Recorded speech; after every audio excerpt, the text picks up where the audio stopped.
even if not all of them endorse the Conservative Party, I didn't hear an endorsement for the Democrats, the New Democrats or the Liberal Party. The Liberals ruined their union relations. Oh yeah, I guess Liberals are just out. Yeah. And the unions all kind of are like, our party's cooked, man. Yeah. Yeah. They're fleeing the NDP for greener pastures. Yeah. The NDP's pretty well dead in the water. At least right now. I mean, hopefully they'll be able to pull it back whenever the next election happens, but, like, goddamn, like, Jagmeet Singh's gonna be fucking out of here soon. Yeah, he's cooked. God willing. Actually, That anecdote, Shrey, that you sent to the chat about his turban color was actually kind of funny. And, like, Shrey, what working retell man that anecdote. Oh, yeah. Shrey, retell that anecdote for the folks at home. Yeah, so I met a Liberal campaigner the other day, and now this is a much, much, much, much older woman. Like, she was telling me how she met Pearson back in, like, 65. Pearson of Pearson International Airport? Yeah, yes. This woman's like 80. That's crazy. So she's met Pearson, so, you know, she's up there in age. But she was telling me that the very first campaign event, she knew Jagmeet Singh was cooked because he wore a fuchsia turban. He's got a beautiful brown turban, a gray turban, a yellow turban she really likes, but no working man wears fuchsia, and the working man's party leader shall be wearing fuchsia. What the fuck? Oh yeah, I 100% agree with her. The least vibes-based liberal. Okay, but like, I see Nana doing the same thing that I did when I first heard the story, which is looking up what fuchsia is. It's like pink, right? Yeah, it's deep pink. I think she's entirely right. It should be orange. It should be orange. He could probably sway that to yellow, but to wear like. We're on our vibes based shit. It's a bourgeois color. That is not your party color. What are you doing? That's hilarious. You're wearing a color. You're supposed to be the workers class party, or like the socialist party. You're wearing a color that is like historically a royalty color, and you're not wearing your party's color. What is wrong with you? Like, I get saying like, oh, it's just a visual thing. It doesn't really matter. But, like, come on, man. This would be like if Poilievre showed up to every event wearing a red tie. You'd look at him and just be like, why wouldn't you just wear a blue tie? Like, Didn't he do that? Or no, it was a Green Party. No. Fuck, I forget. It was the Green Party co-leader that you met, Shrey, in spirit. I don't... Oh, shit. Sure. One question. Was the lady white? Yes. Oh, she got her his ass. Oh my god. How'd she get cooked by a white lady so bad? Holy shit.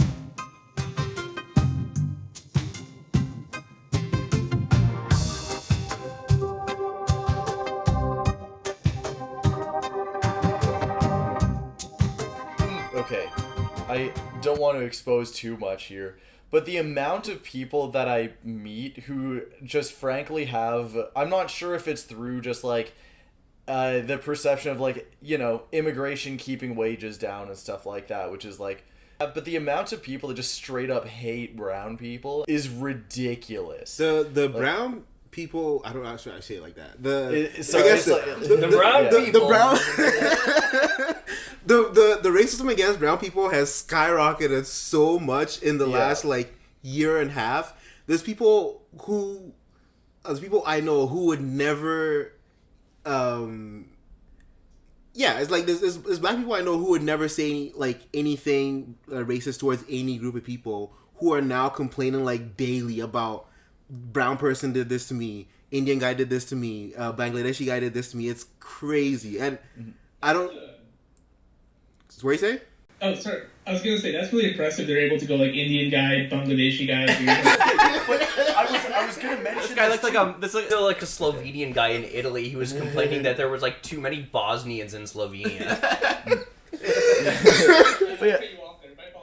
The amount of times where a guy who came to Canada like 5 to 10 years ago is like, oh yeah, all these people from like this country that came here 5 to 10 years ago, it's way too much, man. It's and I'm like, fucking it up buddy, yeah, take a look in the fucking mirror, pal.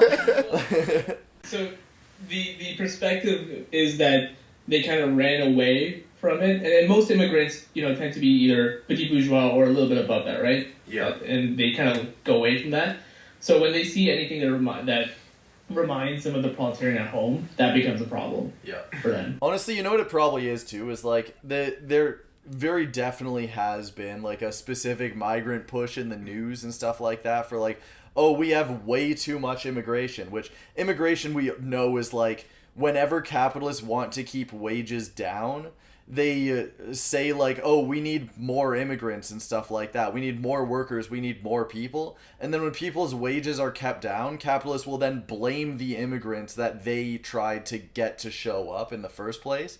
And that's just a bargaining chip they always have. So for a long time, they were like, we need growth. We need more workers and all of that. We need more immigration. And then people are like, oh, things are bad now. So now they can blame all of the immigrants. And every single immigrant will see like, oh yeah, I made it here on my own terms, my own merits. But it's just happened way too much because the media's just been running away with it for years now.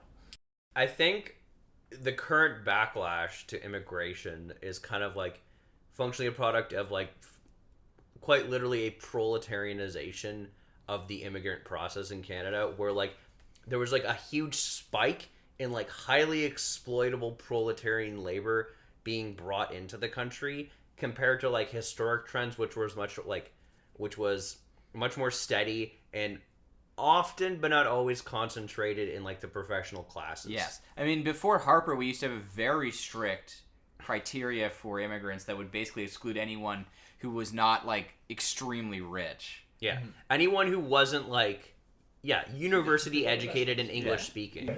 I was going to say, and since we don't really have like any sort of like land border with any countries with the United States, there was like no functional like illegal immigration quote unquote problem in Canada. I think there's also a visibility component where the spigot of proletarian immigration was turned on by Harper, right? Yeah. And then, but the first wave more or less only came into agricultural labor, which is sequestered from everything else. Yeah. And only under Trudeau did it start to filter into Yeah. service industries, which is something you interact with literally every single day. Yeah.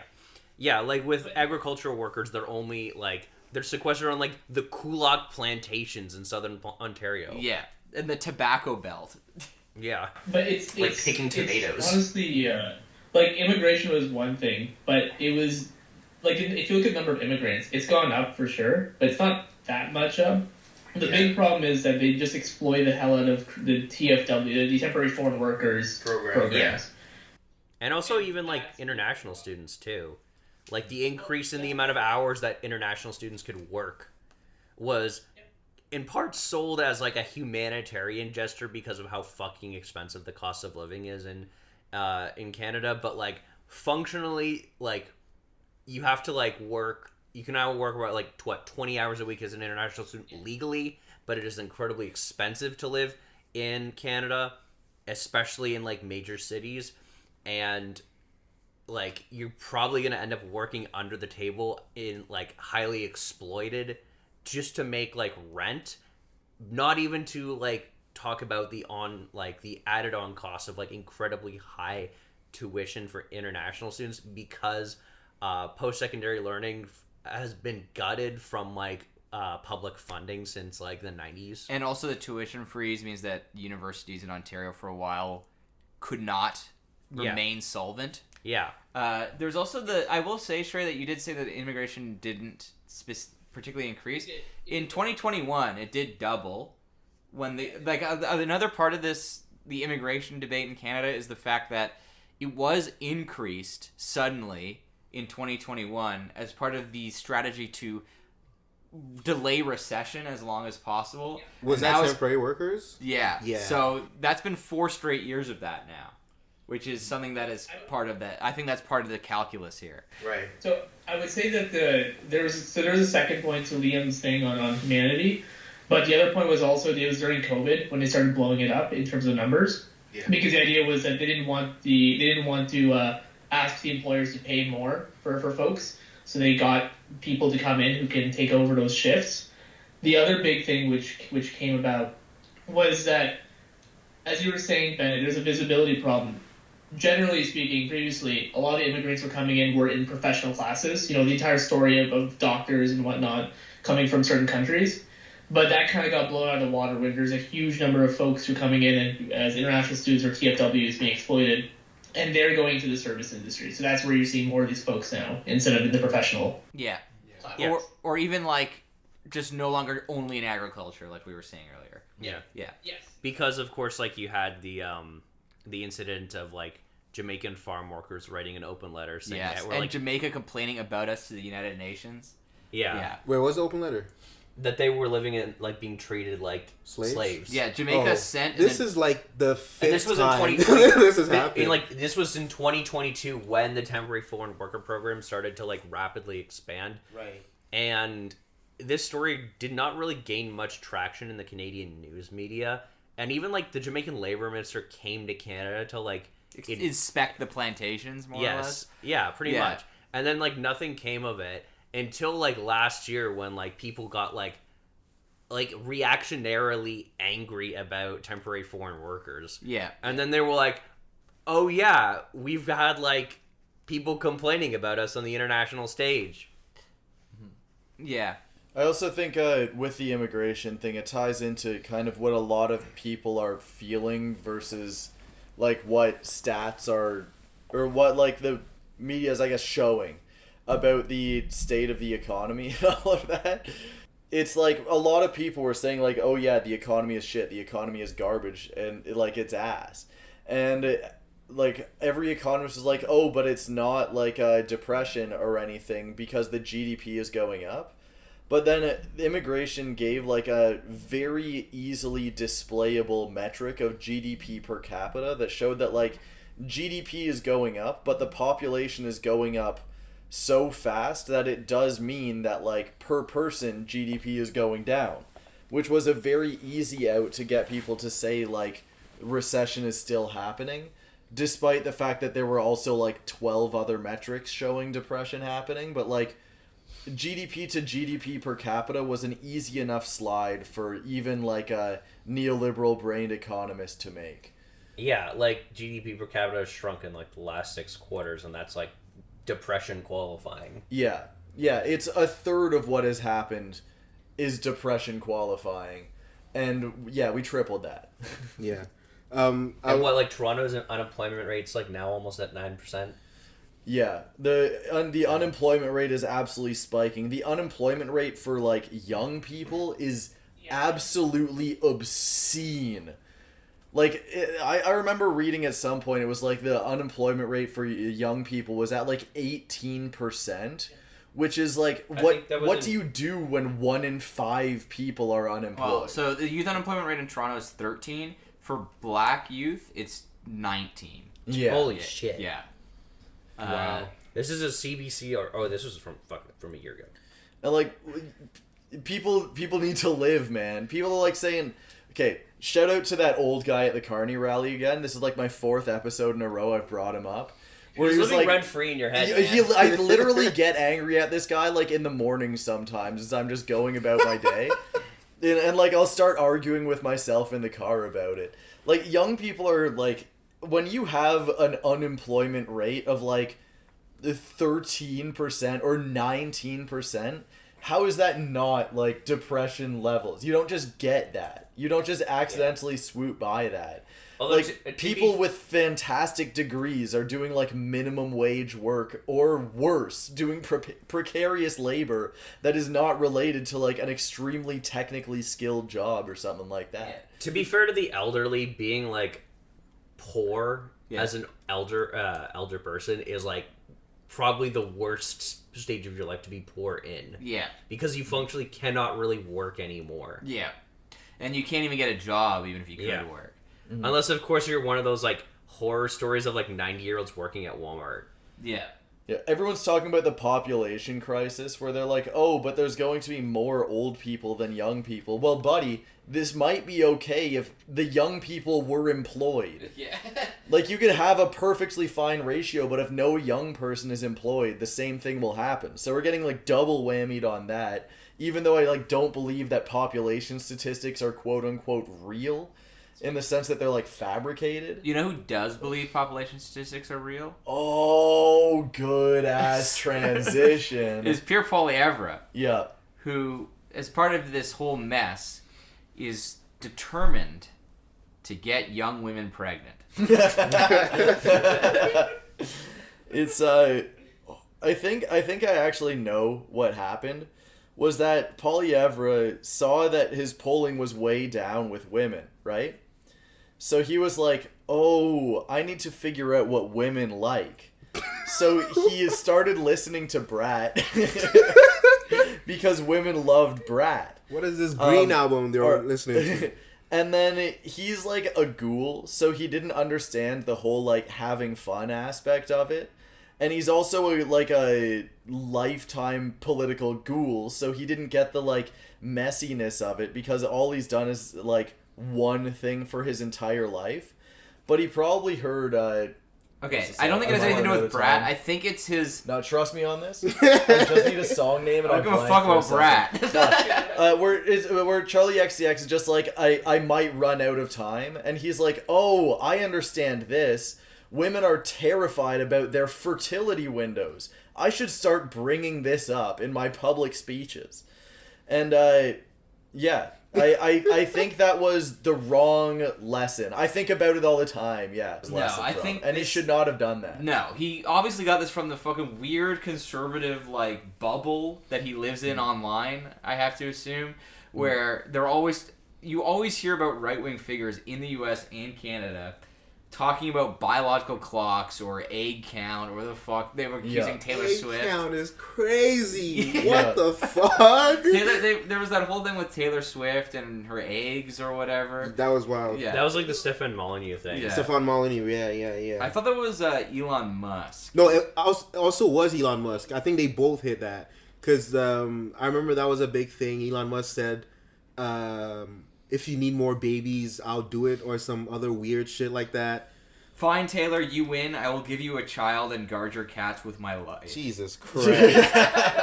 Well, Elon Musk, for a long time, we've known that, like, especially a lot of these rich Silicon Valley types, they do think that they are genetically superior, and they believe that, like, women need to bear more of their children to make the future a better place by making the average IQ of the population higher. Yeah, I'm surprised Elon Musk even is able to have sex with women. Like, just the general person he is. Right? The way he gets all those women pregnant is by IVF. Right. He mails them cum. That's... It's true. He mails them cum and a turkey baster. Because if you believe, like, certain sources, Elon Musk has, like, a botched dick implant that has, like, ruined his penis. How is he getting this cum, then? You just put an electrode in your ass and stimulate the prostate. Oh my god. Anyways, but this is like a long-standing conservative fixation in like online. The idea of biological clocks and that time is running out for women and stuff. Just like that. the whole whoever what is it? The guys who are like big into having like a lot of kids in a long-termism. Yeah, the ones who aren't like the religious nuts. Yeah, so there's like religious people who think... The Quiverful movement. The Quiverful movement, which is sort of like a weird Protestant thing. Yeah. Which is the equivalent of the Catholic belief that you should not... Use condoms. Use birth control of any kind. Yeah, but like the Quiverful movement takes that and it's like, but you should also have as many children as possible. Yes. But then there's also the weird rationalist libertarian thing where it's like, we're going to be living in... They saw the movie Idiocracy and thought it was real. And like the classic Idiocracy was a documentary. Yeah, now they think that actually intelligence is going down, even though what's that effect called? The one where actually intelligence goes up every generation consistently. Yeah. Well, I forgot what that's the Flynn effect is what it's called. Mm-hmm. They saw Idiocracy and thought, oh, that's real. We need to have all these high IQ babies. But so Poilievre's comment, he said it because he believes the reason why the population growth is down, like the natural population growth is down, is because of housing affordability. And this is sort of like there is some statistical basis for this. Stats Canada did a survey and found, what was it, that 38%.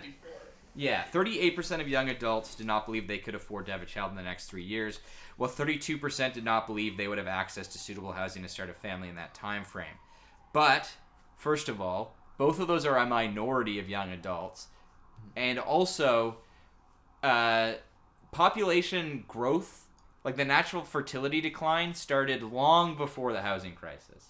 I don't think fixing the housing crisis is going to increase the population in any meaningful sense in terms of natural population growth. I mean, we spoke about it before where it's like because of how expensive life is, and not just like expensive life is, but there's also a genuine fear I found with a lot of people where they are scared of the future in general. Yeah. That is also making it less likely to have kids. I'm not saying it's the main reason. I do think just general education growth and everything is the main reason why we're having less kids. But I think that is also a factor in. There is. I don't think his point is wrong. I just don't like how he said it at all, the way he's thinking about the point. I honestly think the point is wrong because if you look at like a historical natural birth rate graph, it's gone down a little bit, but it has remained relatively steady since the late 60s. And that's when birth control became easily accessible and available in the US and Canada. It turns out most people don't want to have kids. Like, given the choice, a child is a huge material and time investment most people don't want to do. And for, like, women and, you know, people who can give birth, it's also, like, you know, at sometimes still kind of dangerous. Yeah. Exactly. There's a lot of reasons to not have kids. Yeah. Before the 60s, you saw the birth rate go up and down with certain predictable factors like cost of living, whether there was a war happening, something like that. Yeah. But since birth control became readily available, the birth rate has sort of collapsed and never recovered, and fixing the housing crisis is not going to recover the birth rate. And honestly, we need to ask ourselves, is the birth rate like something we should even bother recovering? Yeah. Like, Yeah, I think and like I think scaremonger. Oh, sorry. So I think you're right in everything. Shrey's perspective, and I think I might share the same thing. Is Poilievre isn't thinking about it from the birth rate perspective. He's thinking about it strictly on housing and how he's justifying what he's doing by saying, "Oh, these people won't have houses these people can't start families until they can afford a house." But I'm saying is that he's wrong. Once they have a house, they will still not start a family. But for sure. He might be technically wrong, but we do know that people are complaining and saying, oh, we can't start a family because of this. Even if they might move out and not start a family, what is liberalism and conservatism if not addressing vibes or what people are talking about at this very moment? And in which case, he's right to address it, and he's right to say cost of living increases are bad, and then drawing the connection to families and stuff like that. But, like, it's also, his record on this stuff is pretty abysmal. Between, like, you can very clearly see in his speeches, if you pay attention, that the gender binary is still very strong in his head. It's always, like, it's always women staying at home while men go to work and stuff like that. Yeah. Which is, he always phrases it like that, which, like, on one hand is, like, understandable. On the other hand, with, like, Roe v. Wade getting repealed and a bunch of other stuff, this is very fresh on a lot of people's minds.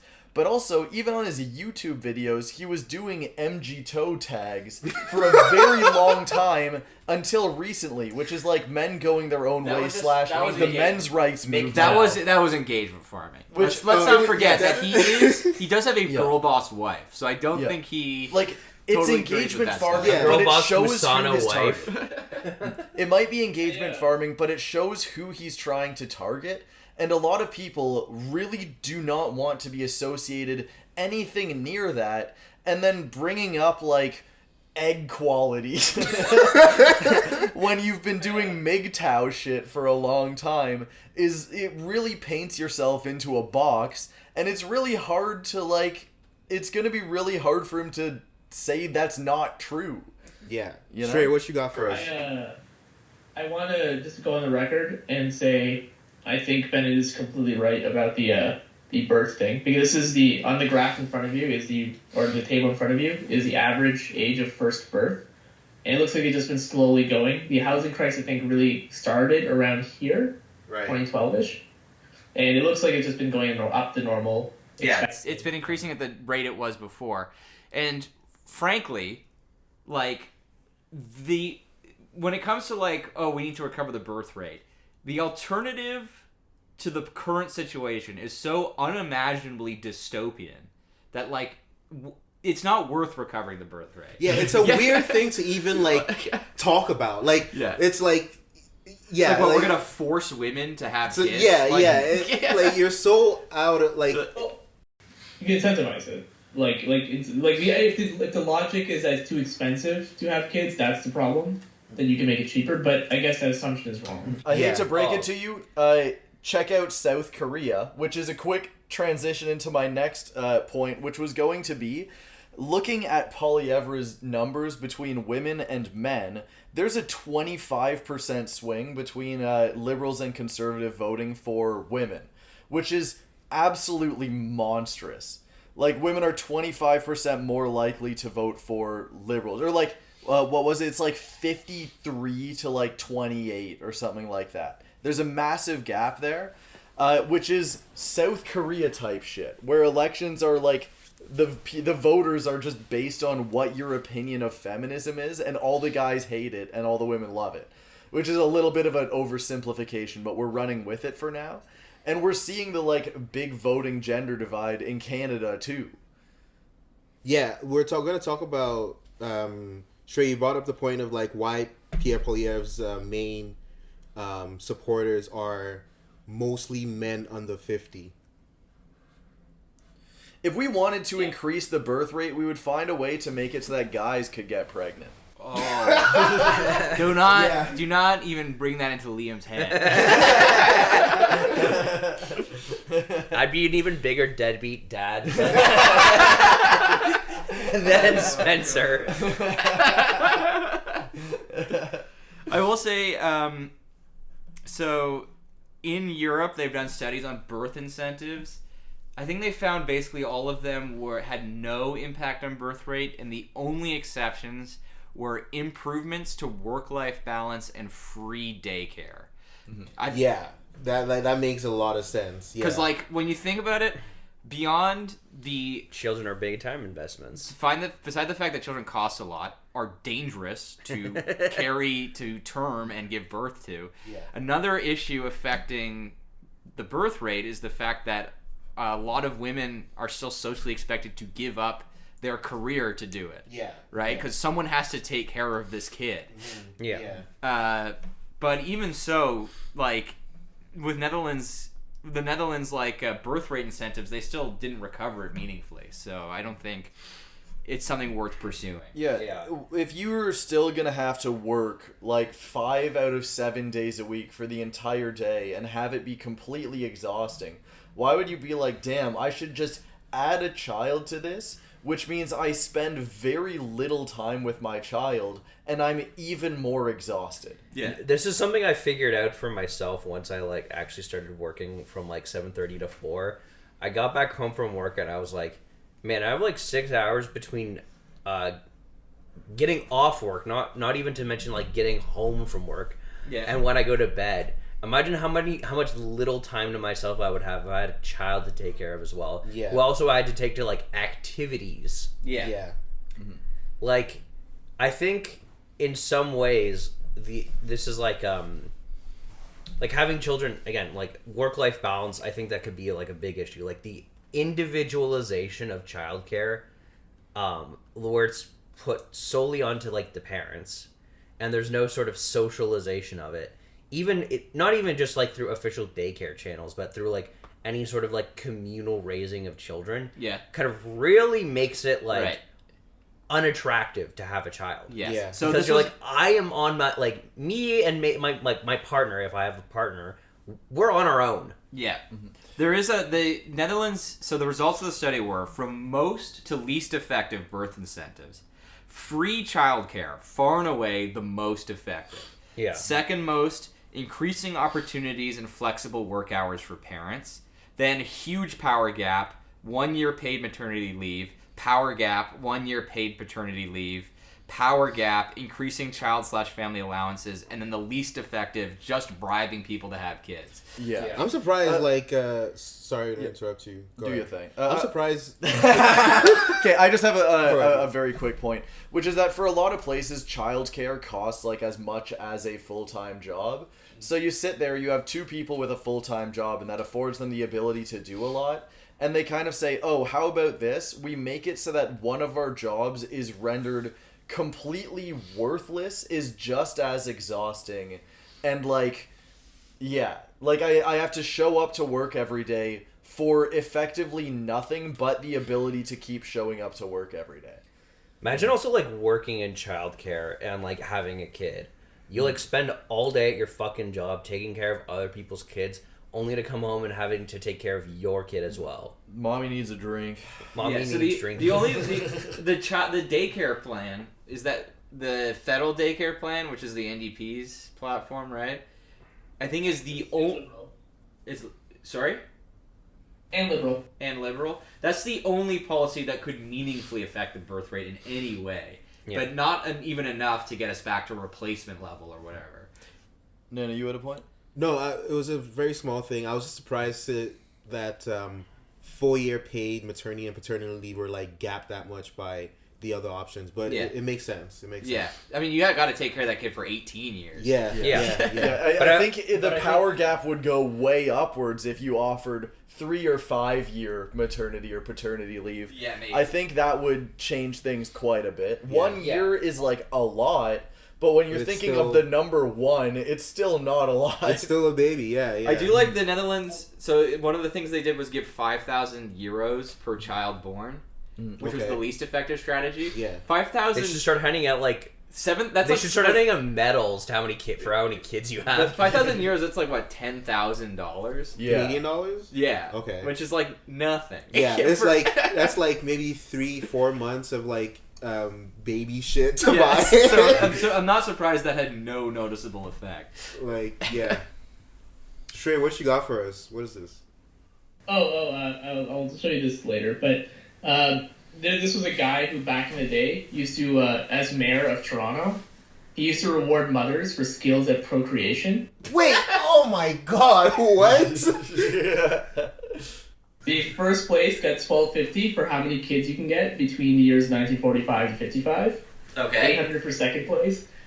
And third, you get $450. Now that doesn't sound like a lot, but in 1945, you could probably buy a house with $450. Yeah. That's Crazy. What year is that? So, 1945. 1945. In 1958, you could buy a Bay Street house in like downtown Toronto for like $40. Wow. We found this in a newspaper, Shrey. I don't think it was Bay Street in Toronto. It was. could you imagine though? It was. Like, you know, I'll have to look why at do you that have paper. 7 kids? I had 7 kids to get $12.50.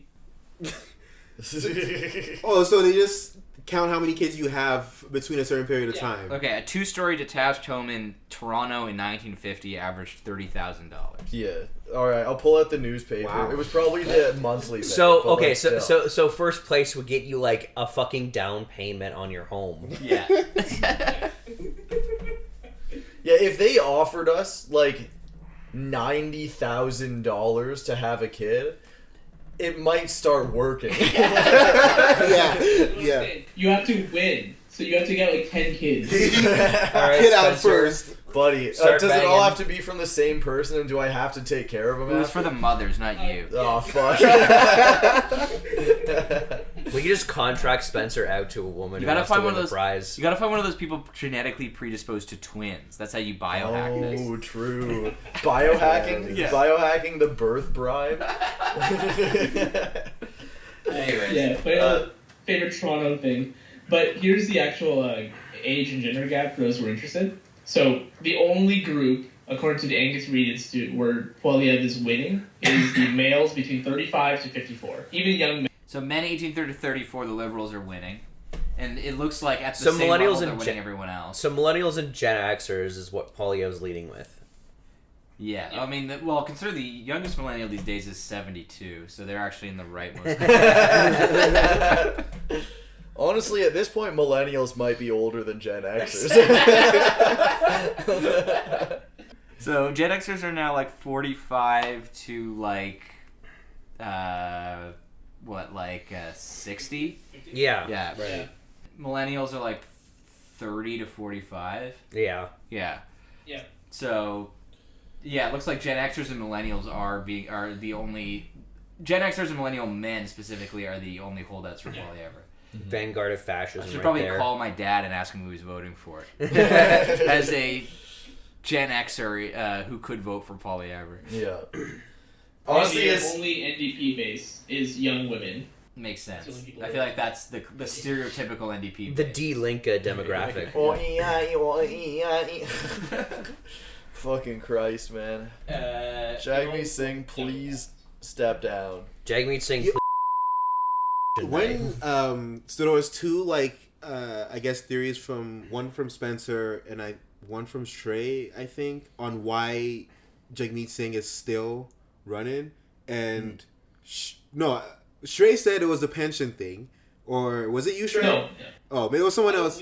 Poilievre says the pension. Someone else said it was a pension thing, and then Liam said, Spencer says this could just be like a plan to destroy the NDP from the inside, which I respect massively more than like wasting our time waiting for your fucking pension. I mean, like, at least he has a goal in mind. There is some evidence for the destroying from the inside, right? Didn't the Conservatives buy tons of memberships? Wait, what? Yeah. Sure. Tell me I'm not skitzing out here. 2017. That's the Liberals. That's a Liberal Party, not the NDP. No, this was Charlie Angus versus Jagmeet Singh. What happened there?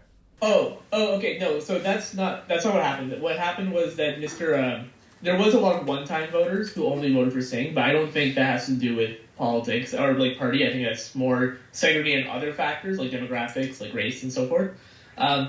There was a group of mercenaries, as I call them, but political strategists who were working with the Conservatives that Jagmeet hired to help win his leadership. Yep, that's all I need to know. Yeah. I think Jagmeet Singh is there to destroy the NDP. They've lost their soul. They've lost their messaging. They've lost their voters. I don't know how much is left, man. Well, a couple of months ago, they were leading against the Liberals. Remember that? They were second. Well, I think this is a very cherry-picked time. I'm not sure whether this is an NDP victory or a Liberal loss. Yeah. Yeah. So, especially given that the second the Liberals did something, every single person in the NDP jumped ship. They weren't really there to... They were there to not vote for Liberals and not vote for Conservatives. They weren't there to vote for the NDP. yeah. Is what I'll bet. Yeah. But Yeah, I mean, I've been against Singh since day one. I've been a day one Singh hater, so... Well, you're a Charlie Angus, super fan. So it makes sense you hate the guy who fucked him over.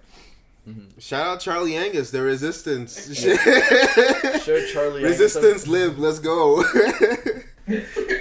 Alright, well, I wanted to briefly bring up, we didn't put this in the itinerary, but the Doug Ford new freshest scandal for his, we'll call it very loosely lobbying issues. I mean, this isn't new. It's part of the Greenbelt scandal. Yeah, like it's not new. It's just a newer article about this, where a lot of the lobbying around the Greenbelt was using like gifts that are not legal to do.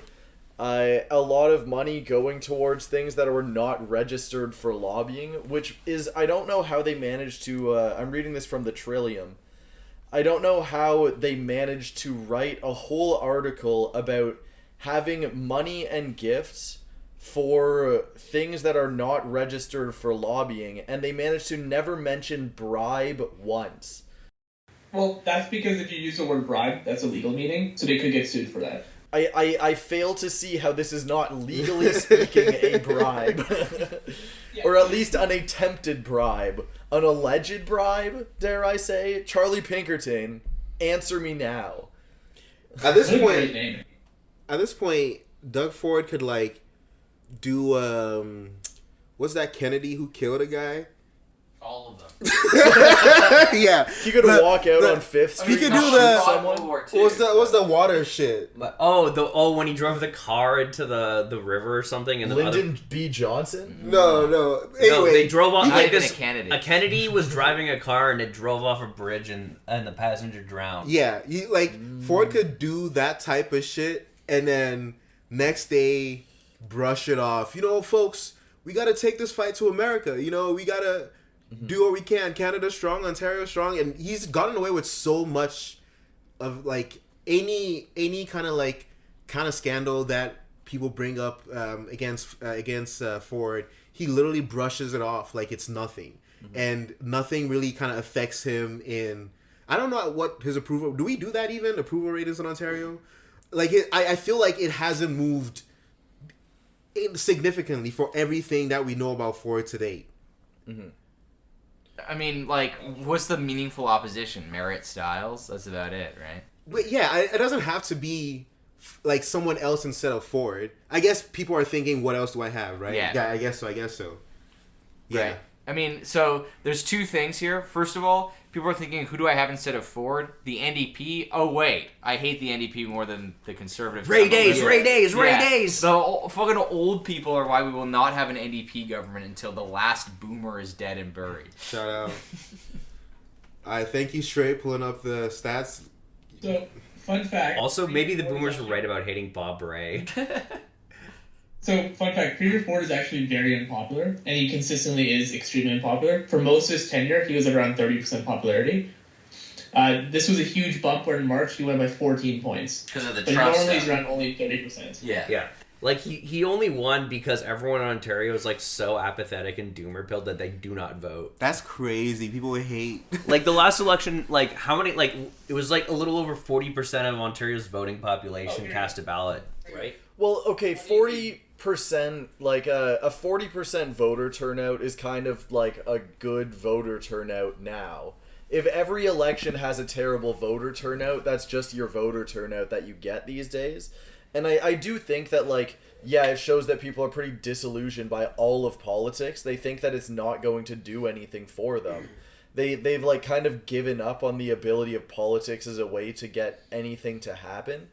But like I think that's just a part of where we are at as a society now, more than anything specific towards like Doug Ford or Ontario or anything like that. I like how you can see a very discreet dip where the Greenbelt scandal broke. Yeah. Wait, That lasted 12 seconds. is that September 2023? Yeah, pretty much. Yeah. He dropped to 5% 28%. What happened March 2020? What the fuck? COVID? Well, that's between COVID. Yep.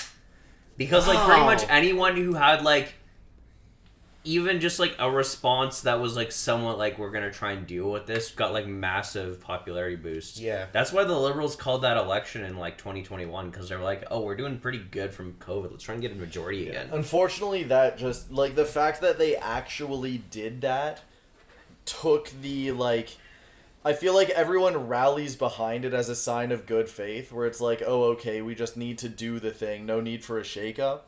And then the Liberals tried to shake it up, and everyone's like, you don't get too cocky. Yeah. I feel like that happened. They kind of spent their political currency, is that the term used? Yeah. Political capital, maybe? Yeah, political capital or something. Yeah. Speaking of capital, shocks, being unprepared for things, the S&P 500 is back down today after it recovered 3% at opening because Trump, upon seeing the stock market recovering, decided to announce over 100% tariffs on China. This comes in the wake of his global tariff regime where he did the basing tariffs solely on import versus exports for every country on Earth, which led to some really funny tariff schemes of like 50% tariffs on Lesotho for absolutely everything. Yeah. Yeah, tariffs on like islands that have a population of 0. Yeah. McDonald and Heard Islands. Right? What? That's on purpose, right? Like, I feel like that's on purpose to distract us from the increase. Well, not us, them, but increase in their prices. No, I don't think it's a distraction. I think people pointed out that every single thing mentioned, like all the subnational areas that are mentioned in the tariff report, are places with top-level domains. So, like, .ca, whatever. St. Pierre-Miquelon has its own top-level domain. Heard and McDonald Islands have their own top-level domain. There are plenty of places that have a top-level domain that have no people in them because they're like research stations, right? Oh, I see. That So, makes like, they literally just looked at like the list of places with a top-level domain name and put tariffs on them. Mm-hmm. Wow. And also, they said it was like reciprocal tariffs against people who have tariffs on them, which was also just not true. Yeah. Do you want to go into the math? Yeah, so the general idea was they took the import-export difference and then divided it by exports to that country, I think it was. I think so, yeah. It's close enough to get the idea. So someone pointed out that these numbers for tariffs were exactly the import-export ratio between that country and the U.S., which prompted the White House to release a statement that was like, no, it's actually this formula.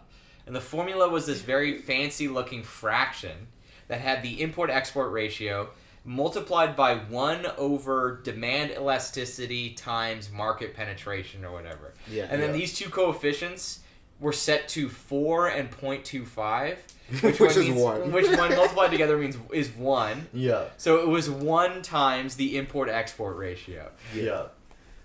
God. Which is just so stupid. Yeah. I honestly don't understand. Like, it as a conservative, Someone clip that? as a conservative or like capitalist strategy, that inevitably hurts these companies and these corporations, even though it might not. I don't know. Even though they benefit, maybe at the end of the day or something, like the immediate effects is like huge stock drops, and I truly don't get it. I don't know what his goal is here. It's shock doctrine. Crash everything, buy it up, and now you've concentrated wealth in a bunch of oligarchs. I also think that, like... The logic I saw was an attempt to eliminate income tax, and you need to get the revenue from somewhere, so this gives you revenue through tariffs. I can see it. I genuinely think that we've talked on this little podcast before about how Trump's idea of like colonialism and like imperialism is just very old school. It's not like, oh, we need to find a way to extract the resources from this country and like use its economy as a way that gives us an advantage on the global scale. It's like, we need to invade this. We need to do a ground invasion. And I think he's doing the same thing with the economy, where he's like, oh, let's look back at what America was doing when it grew the most. And the answers are protectionism. Like, America was doing a lot of protectionism during its growth, but instead of digging deeper, and like, this is actually talked about a ton in a book, Bad Samaritans by Hajun Chang. And he says that, like, we have these ideas of the protectionism, but it's kind of been systematically erased, the real history of what has happened with it. Where, you had, like, massive welfare states, you had extremely high tax rates, you had a lot of government intervention on everything. And I think he's looked at this entire period of time and was like, oh, there was high growth, and there was also protectionism, so we're going to add tariffs because that is protectionism, but you're not allowed to actually do anything as the government, so we're not going to do anything as the government. I think he's genuinely trying to, like, recall this point in history and make America great again the only way he knows how, which is not that smart. He did talk about the Gilded Age as his ideal era of American history. Yeah. Which is when the tariff regime was in effect. But also, like, the U.S. government was actively interfering on behalf of corporations in order to do the development. Yeah. Well, yeah, he was also, like, it was a capitalist. He's always been a capitalist and an owner. So he would probably have to interact with tariffs when he was doing business, but he wouldn't look at what the government was doing because he was probably just worried about what he was doing for business. So he's probably seeing what he would have had to interact with, and he's just doing more of that. I think it makes sense if you thinking of him like himself as the center of the world and looking at the time that he thought was the best. Yeah. It's an interesting time. China has retaliated with the latest wave of tariffs by threatening to stop imports of American movies to China, which would be a funny retaliation. Yeah. Actually, what would be an excellent retaliation if they said, they probably won't do this, but if they said, fuck American intellectual property, we're just gonna start stealing shit and like making, and that would actually be a huge, because a lot of American companies complain. I know at least in the audio engineering, Dolby or some of these companies complain that like there's a lot of like Chinese made products that illegally use their software or their like whatever design, whatever it is, to like make their products, and that has been notified as like a significant part of why they're not making enough revenue. So if China went all in on this, like, I'm buying all my shit from China, to be honest. Like, well, China only acknowledged American intellectual property starting in 2020. Oh, let's go. So there would be precedent for them removing it. Yeah. I think actually they negotiated the recognition under Trump. So it'd be funny if, like, under Trump they acknowledged IP for the first time and then under Trump revoked it. Yeah. It was like one of the last things Trump did back in like his late first term was get China to sign the Phase 1 trade deal, which includes official Chinese recognition of American intellectual property. But considering it seems like the U.S. doesn't give a fuck about trade deals anymore, why not get rid of it? Yeah. BYD will smoke everything. That was one of the things which were potentially going to be used as a bargaining chip for us as part of the tariff war, where I know some of the Canadian government officials were talking potentially getting rid of intellectual property, specifically on pharma and drugs. Let's go. I've literally been saying on this podcast, Canada should just stop recognizing any American intellectual property. In fact, Canada should stop recognizing local intellectual property while we're at it. True. Okay, we've stumbled upon another point of Bad Samaritans by Ha Jun Chang, where he does talk about intellectual property and like developing economies. How in Korea, they would just like do IP theft. And now every single economy, when we recommend what to do as a developing economy, we're like, well, first you have to get all in on IP law, which will incentivize like developing new technology, which it just doesn't do. Like that line has never actually been drawn. Research has never been able to prove that IP makes people do innovative things with tech. If anything, it probably slows it down because people get less access to tech.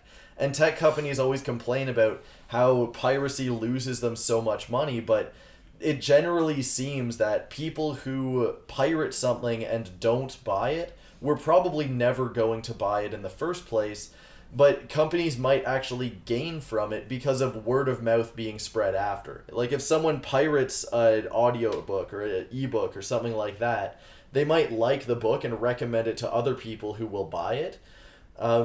But if they never got access to the book in the first place, no one would ever hear about it. But yeah, it is exceedingly strange that every country, even countries that are at conflict, respect each other's IP. People complaining about China stealing, like, American manufacturing ideas, like, yeah, why wouldn't they? I mean, America also just built its industrialization after doing that to Europe. Yeah. There's, like, this whole thing where, like, America offered anyone who would, like, offered citizenship to anyone who would immigrate to the United States and bring with them a copy of an English patent. English what? Yeah. Patent. Yeah. That's hilarious. Like, we will give you citizenship for doing industrial espionage. Let's go. They should bring that back. Yeah. I mean, Canada's been trying to. This is how I'm gonna get Chinese citizenship, by the way. Sorry, Trey. What were you saying? Wasn't the Operation Paperclip a part of it? Was to take German information, German IP, But that wasn't like like the U.S. The Nazi part. Like the Nazi Germany didn't exist anymore. So like, you don't really. Well, steal So fair anything. game, right? Well, I mean, when Operation Paperclip happened, Germany didn't exist. It was 4 occupation Right, zones, right. right? Like, I don't know who you would be stealing from. Yeah. I was gonna say, fuck. What was I gonna say? Good ass question. Canada's been talking about brain draining the U.S. That seems to be part of our official strategy. We should be doing what Liam just said. Yeah. Be like, if you can bring any secret research that's going on at Harvard to UFT or McGill, instant citizenship. Facts. Yeah. We're accepting these people for free. I feel like we should get something out And of if it. we get sued in like international courts by the United States, just refuse to pay. Yeah. Yeah, like what are you gonna do about it? Invade Canada? Oh man. That'd be incredible if that's how. Yeah, what are you gonna do? Put up trade barriers between us to try to cripple our economy? What were you gonna Cory Booker broke the world record for longest speech. It was pretty much a filibuster, but like it wasn't officially a filibuster because he wasn't doing it to delay or prevent any legislation. He was just talking, and this was in response to, according to him, Trump eroding democracy. So Cory Booker saw all the shit happening with ICE, all the shit happening with the trade wars, all the shit happening, the funds going to Israel, and he said, you know what? Someone's got to say something about this. Why don't I just talk for 25 straight hours? And said nothing, not a single word about Palestine or Gaza, but talks about reaching across the aisle. I fucking hate. And he's being applauded. Obviously, he's like gearing up for a presidential race candidacy as well. At least I hope he gets in the 3% of the I hope primary he vote. loses to Stephen A. Smith. Facts. Yep. And then 2 days later, Bernie Sanders brings a motion to the U.S. Senate to block arms sales to Israel. And guess who was one of the 31 Democrats who voted against it? Cory Booker. So Cory Booker will speak truth to power unless that power is bombing Palestinians. Then he's good with that. Yeah, he'll speak truth to power as long as it doesn't actually do anything, which luckily speaking truth to power doesn't, so he doesn't have to worry that much about it. Yeah. But yeah, it was kind of crazy because I remember like seeing some people at work being like, oh, like there's like a big thing going on. And I remember going home to like, and my mom being like, oh, this like crazy thing is happening. And I was like, okay, it's American, so I'll like just chill and figure it out after it happens, you know? It already takes me a week and a half to get an episode out. So it's like, I got a minute here. Yeah. And nothing happened. Literally nothing happened. I didn't get any like clips of anything notable being said. There was absolutely nothing. It was just some motherfucker yapping. Literally, he was just yapping and yapping on. So useless. Well, what's also was it Cory Booker who was trying to delay the appointments by Trump, where he was like, basically he has to make like 300 something federal appointments to fill out the guy, like the executive, but I think one Democrat was like pulled the lever on forcing Congress to vote on every single appointment instead of bulk approving them. Oh, I don't know. Maybe it was him. I know some Democrat did that where they're like, okay, we're going to hold up Congress for like 6 months just to do this. Yeah. Which, respect, that's pretty funny. Yeah. Turns out they can actually do something. Yeah. Yeah, it turns out they always can do something. They just don't because they really don't want to. Yeah. Yeah, it turns out you can just like do some like rat fucking in the Senate. Yeah, like the if you have the Republicans will to do so. Like the Republicans did for 8 years to stop Obama from implementing the healthcare plan that he had them write for him.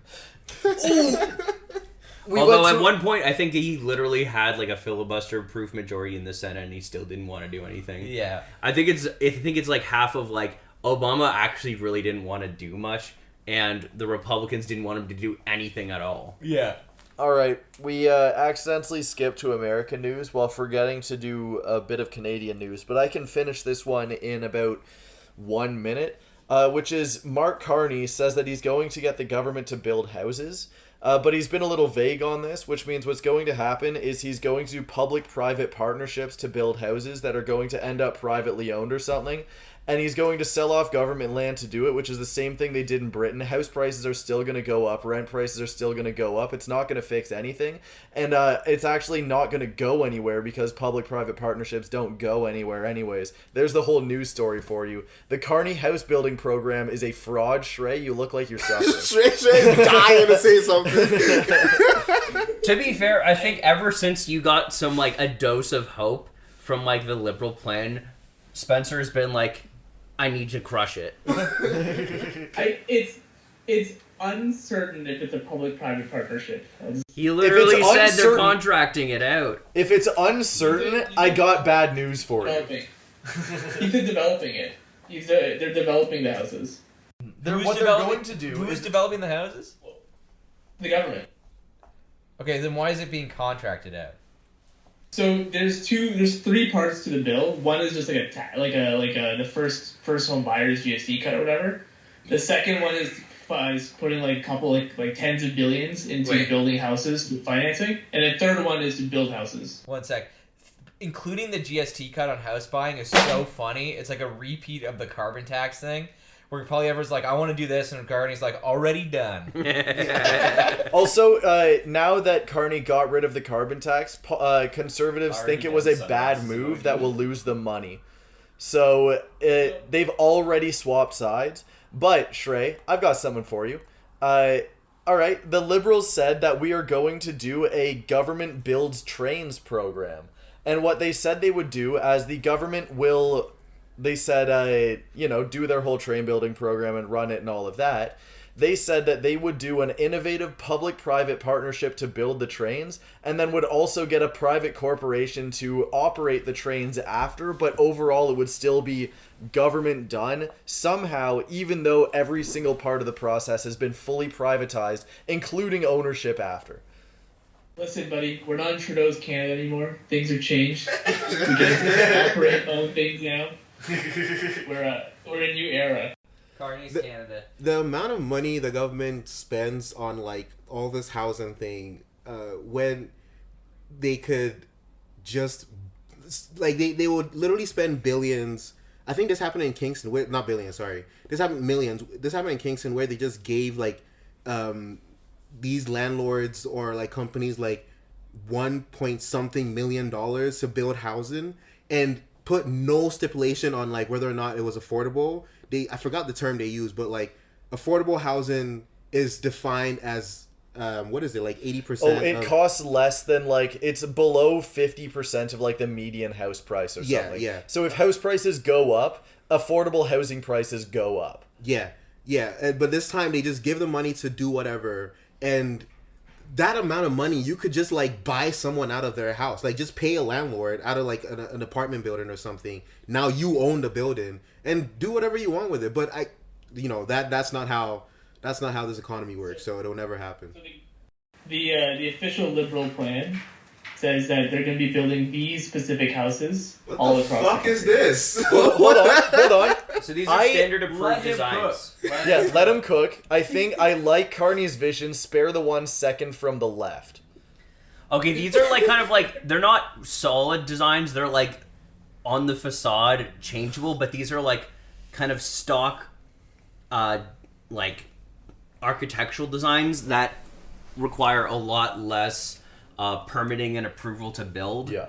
And so, like, some of these are like, small apartment buildings. Like most of one what of them we looks see. like a fourplex over there. The last one on the right there, right? Yeah. That And one then looks good. The one This in the is an dead center is like a audio-only- triplex or something. Just a reminder, this is an audible-only medium. If we just keep talking about the right and the left side of what Shrey has pulled up, it's going to be a miserable experience. So, You got- Shrey, I'm why don't gonna you put it- read I'm gonna put it out, show. why don't you Okay. read out, Shrey, character for character, the URL of this site, so that our listeners can go and find it themselves.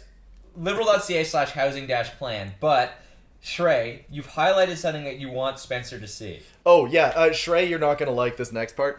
Carney's Liberal government will double the pace of construction to almost 500,000 new homes a year with a housing plan that will open up a box.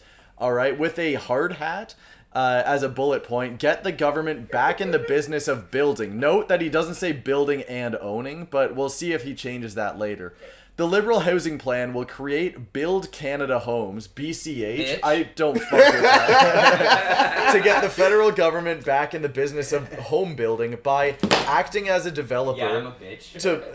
He's a bitch. He's a boss. All right. Acting as a developer to build affordable housing at scale, including on public lands. I wonder where this has happened before, where they got developers to build on public lands, and it didn't help. Britain, what does he obsess with? Fucking Britain. But it says all right? acting as a developer. Yeah, acting as... you can still somehow turn this into a PPP thing by saying acting as.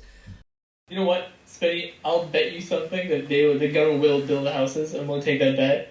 Okay.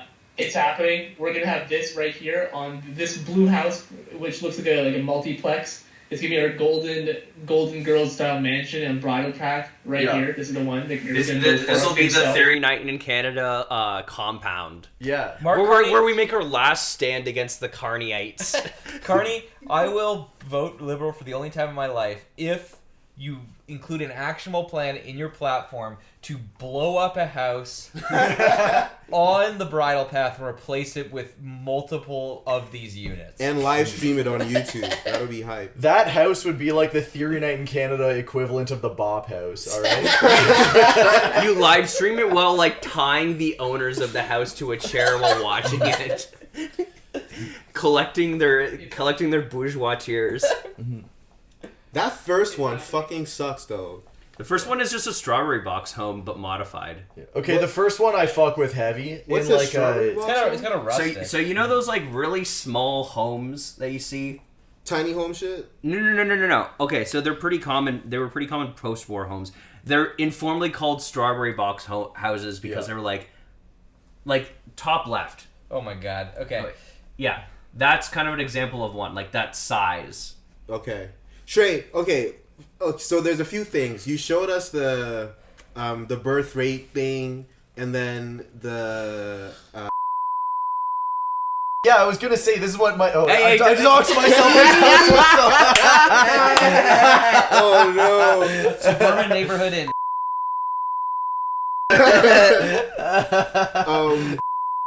And South... Anyone could live there. Oh, Etobicoke, they're currently protesting against building housing for homeless people there. Not in my riding thing. Not in my neighborhood, just somewhere else. Says every single neighborhood. Shrey, save this shit that you've been showing us, and then in the edit I'll try and like put it in the YouTube thingy. Shit, we're like 2 hours into this, and I gotta say, thank God I'm not doing the I mean, we spent the first 30 minutes not doing the recording. Nana's slaving away in the podcast mines editing this later. Holy hell. Nah. Okay, let's finally get to our last news story, because I'm gonna cap it off so I can still get a little bit of sunlight. Pierre Poilievre, we're going back to Pierre Poilievre, and we're opening with a quote. Israel is the most scientifically, democratically, and politically advanced country in the world. Liam, do you want to introduce... Liam, do you want to introduce what has just happened, news updates with Israel? Okay, well, I will say this. He is right that they're the most scientifically advanced, but only in, like, techno-fascism of, like, monitoring people. Yeah. And, like, they're now getting into the business of, like, making an LLM to start to use, like amalgamate all of their data in Arabic to try and help them predict, like, just Palestinian behavior. The New York City police kind of is doing that actually also. New York shitty police. Yeah. Yeah. Where now they have apps that say like patrol this area at this time, patrol this area at this time. Da da da da. Yeah. And it's probably like an export of like an Israeli like surveillance. Yeah. The NYPD and the IDF have had a close relationship for like 40 The years. Yeah. NYPD Yeah. has an office in Tel Aviv. Wait, Yeah. actually? Yes. Yeah. Or maybe it's Jerusalem. Okay, let's get to the actual news here. Sorry, yeah. Yeah. Which is that Israel got caught murdering more people. Yeah, well, this time okay. paramedics. Yeah, they got Again. caught doing like killing and putting like 15 medics in a mass grave. Was it like with the ambulances? Yeah, so Yeah. basically what happened was, and we now have video evidence of this, and that's why it's kind of like falling apart, is that we have Damn. video evidence found on a phone of that was like belonging to one of these bodies that was found in that mass grave. There was, I think, 2 or 3 ambulances and a fire truck. So members of the Red Crescent and the Palestinian Civil Defense in Gaza were trying to find co-workers of theirs who had kind of disappeared the day before. And in the video, you can see them driving down the road, and the lights on the ambulances and fire truck are clearly on. They arrived to... Israel's initial claim was that the lights were not on. No, that wasn't their initial claim. They initially denied everything, but we'll get to that. But they also specifically claimed that the lights were not on, and now we have a video of the lights being on. Yeah, so they find the vehicles of their compatriots, and then, like, basically as soon as the cars, like, almost as soon as the car comes to a stop, you hear gunfire, and you, like, see, like, a bullet hole appear in the windshield of the ambulance, because this is one of the ambulance drivers, and, like, the guy gets out of the vehicle, you hear him, like, basically praying for the entire time, and then, like, 2 minutes in, the screen goes black as I assume the camera is face down on the ground now, while you hear gunfire go on for the rest of the video. Damn. And based on some of the autopsies of these victims of this massacre, some of them seem to have still been alive after their first gunshots wounds. So it seems that like they were some of these people who were still alive were executed by Israel afterwards, and many of whom were found like buried with their hands tied in a mass grave with their fire trucks and ambulances flattened and crushed and put on top of them. Wow. Mm-hmm. And Israel, at one point, Israel said, "Oh, we buried them to protect their bodies from like wild dogs." Yeah. And like, yeah, they just like first they completely denied that they had anything to do with these people going missing, because at first they were reported missing. So there was 15 bodies in the grave, and there were 16 first responders, and the 16th is still missing. So God knows what's happened to that poor man. And slowly, as more details came out, Israel kept changing its story. So first the mass grave was found, and they started saying like, oh, well, like, they were killed because they were in an active fire area, and they had their lights off, and they approached an IDF position in a threatening manner.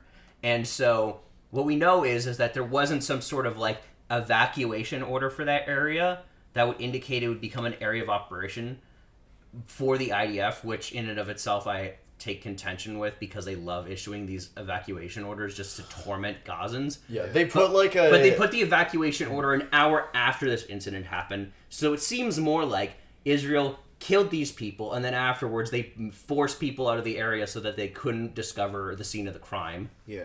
And the New York Times, as evil as it is, kind of helped break this story, because they actually looked at satellite footage of this site, and in the days after, they at first saw like the vehicles of these first responders at the site, and then a few days later, a satellite image showed Israeli excavators and bulldozers on the site, and the vehicles were nowhere to be seen, and 2 new embankments of earth appeared, hiding the site from the road. Jesus Christ. So yeah. Here's a quote from Mohammed Shahid on Twitter, which is, Israel, I know we lied about the ambulance workers, Shifa Hospital, Flower Massacre, beheaded babies, Hamas Hospital, Hind Rajab, I think, the terror list, days of the week, World Central Kitchen workers, babies in ovens, white phosphorus, deliberately starving Gazans, Sinwar surrounding himself with 20 hostages in the tunnel, gassing hostages, Ali Hospital, killing women and children with white flags, mass raping Palestinians, non-existent tunnels under graveyards, Nasir Hospital, Hussam Abu Safia, mass graves, snipers targeting kids and shooting them in the head, providing protection to criminal gangs who are looting the aid, wiping out Gaza, who refused and collapsed the ceasefire, blowing up Gazans as they were fleeing south, which I wanted to say earlier with Liam.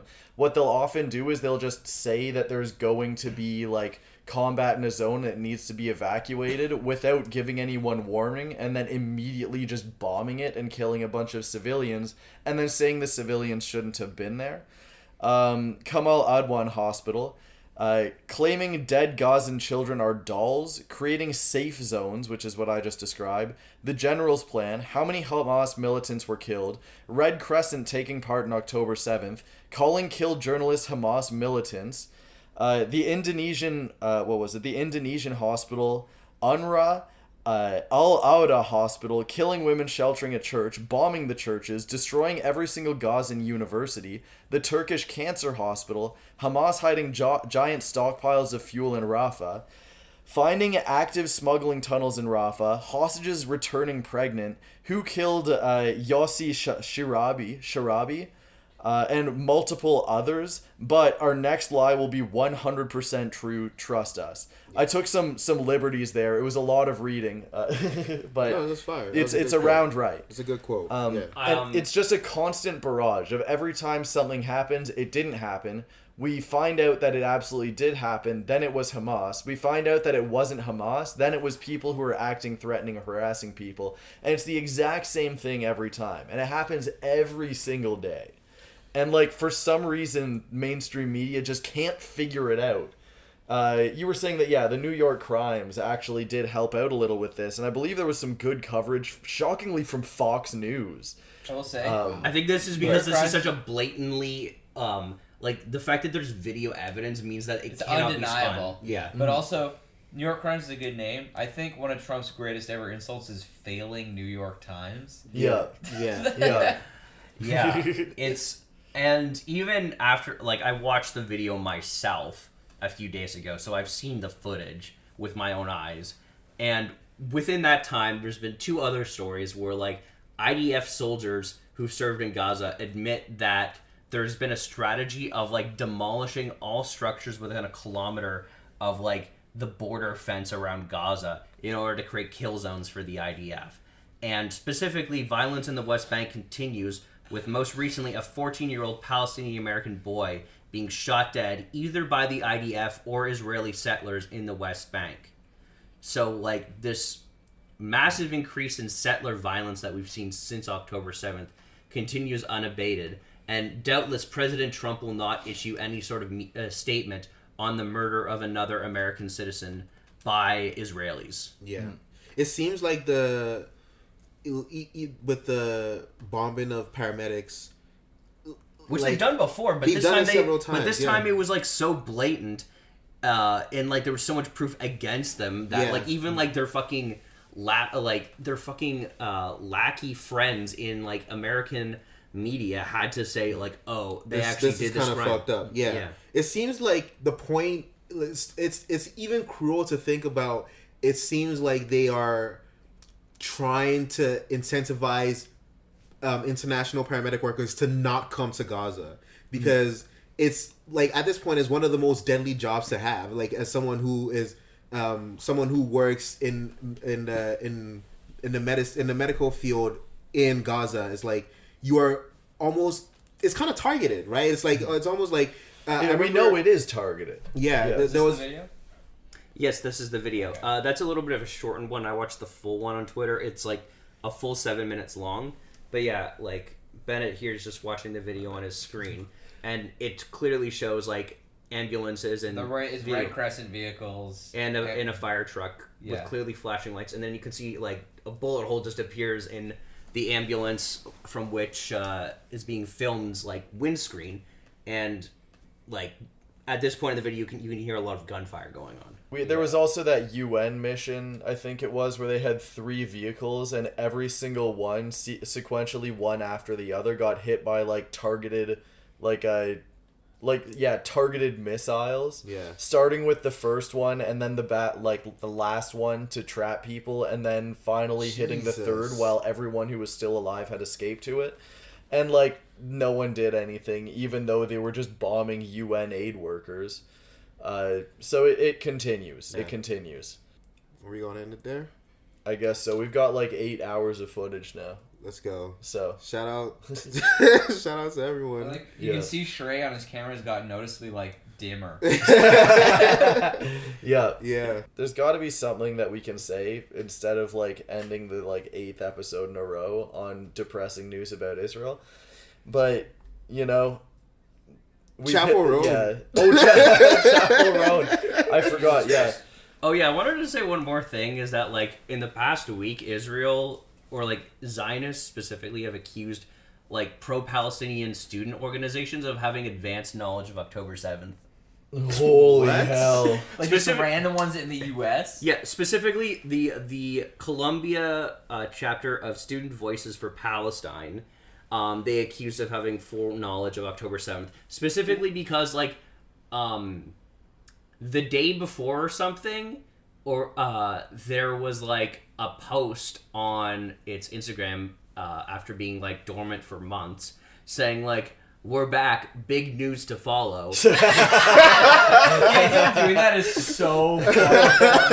It's like some student organization being like, we're back from summer, guys. Like a student organization, like doing like big moves coming style posts. Big moves. Operation Al-Aqsa Flood is coming up. It's like, yeah, I got big things in the works. Watch out for this space. But like, you know, people, like, students go away over the summer, so like you're gonna be like not seeing much activity on a student-run account. Yeah. Well, I guess we'll do a enemy of my enemy type post, but it's still my enemy.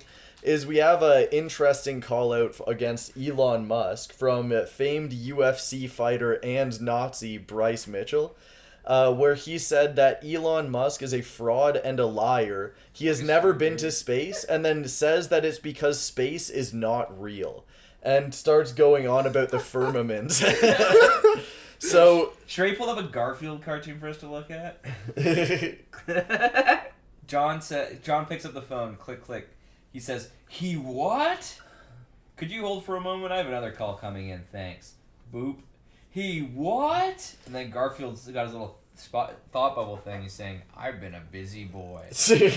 Oh, this is Garfield, September 10th. September 10th, 2001. That's hilarious. Let's go. All right. That's the most important part. Yeah. And then we have, what else was there? Chapel Roan is tired of politics.